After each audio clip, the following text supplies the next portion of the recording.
மாண்புமிகு பேரவைத் தலைவர் அவர்களே, காவிரி விவகாரத்தில் எதிர்கட்சி சில விவரங்களை கேட்டிருக்கிறாங்க. காவிரி நமக்கு உயிர் ஆதாரம், நம்மளோட உணர்வு ரீதியான ஒன்று.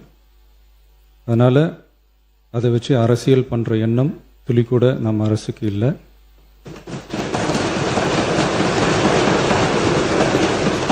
அதுக்கான அவசியமும் இல்லை. மேகதாது விவகாரத்தில் நாம் எல்லாரும் சேர்ந்து தான் தீர்மானம் போட்டோம்.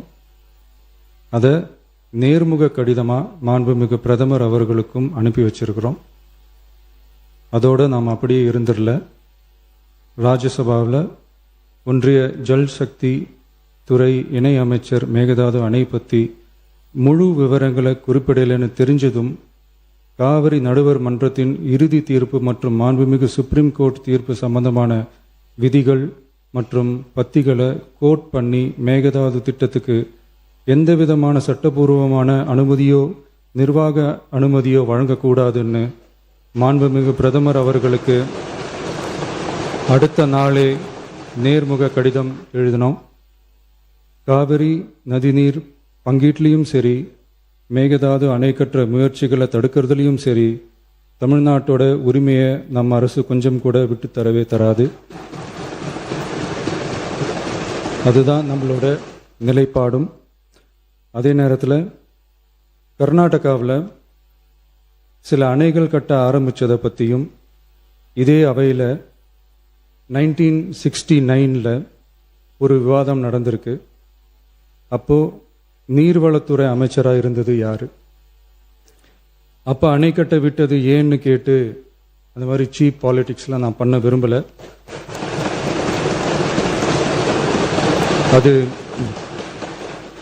அது நம்ம நோக்கமும் இல்லை. ஏன்னா காவிரி விவகாரத்தை ரொம்ப கவனமாக கையாளணும். எந்த கட்சி ஆளுகிறது, எந்த கட்சிக்கு பெருமை, யாருக்கு பெருமைன்னெலாம் பார்க்கக்கூடாது. இது தமிழக மக்களுடைய பிரச்சனை அப்படின்னு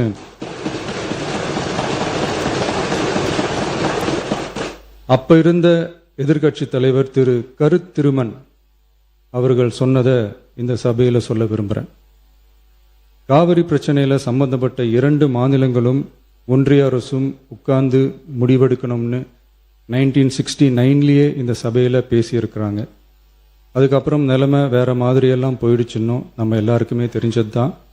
சட்டப்படி இந்த பிரச்சனையை அணுகிறதுல நாம் உறுதியாக இருக்கிறோம், அதில் மாற்றமே இல்லை. இருந்தாலும் ஒரு அட்டெம்ப்ட் எடுத்து பார்க்கலாம்னு தோணுனது தான் அந்த பெங்களூர் விசிட்.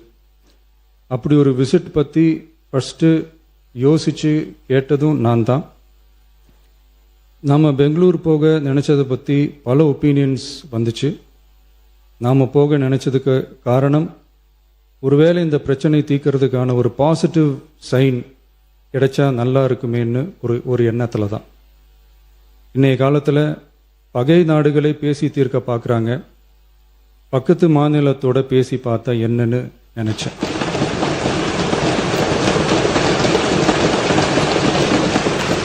அதனால தான் அப்படி ஒரு அட்டெம்ப்ட் எடுக்க நான் ட்ரை பண்ணோம். ஒருவேளை அந்த அட்டெம்ப்டில் ஒரு அவமானம் நேர்ந்தால் என்ன செய்யன்னு சில பேர் கேட்டாங்க. அப்படி நடந்தா தமிழ்நாட்டு மக்களுக்காக அதையும் தாங்க தயாராக தான் இருக்கேன்.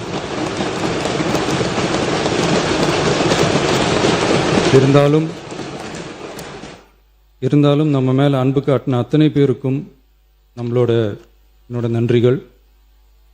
இந்த காவிரி விவகாரம் பற்றி மாண்புமிகு நீர்வளத்துறை அமைச்சர் அவர்கள் உரிய விளக்கம் அளிப்பார். அதே மாதிரி காவிரி பிரச்சனையால் பாதிக்கப்பட்ட விவசாயிகளுக்கான அந்த இன்சூரன்ஸ் பிரீமியம் அரசே கட்டுறதை பற்றி கேட்டிருந்தாங்க. அதுக்கான விரிவான பதிலை மாண்புமிகு விவசாய அமைச்சர் அவர்கள் தருவார். அப்புறம் இந்த குறுவை சாகுபடிக்கு அந்த நிவாரண தொகுப்பு பற்றி எதிர்கட்சியிலேருந்து கேட்டிருந்தாங்க. அந்த குறுவை சாகுபடிக்கு அந்த நிவாரணம் ஏற்கனவே கொடுத்தாச்சு, வழங்கியாச்சு. இது அரசியலே நாங்கள் தான் அப்படின்னு சொல்லிக்கிறவங்களுக்கு இது எப்படி தெரியாமல் போச்சுன்னு எனக்கு தெரியல.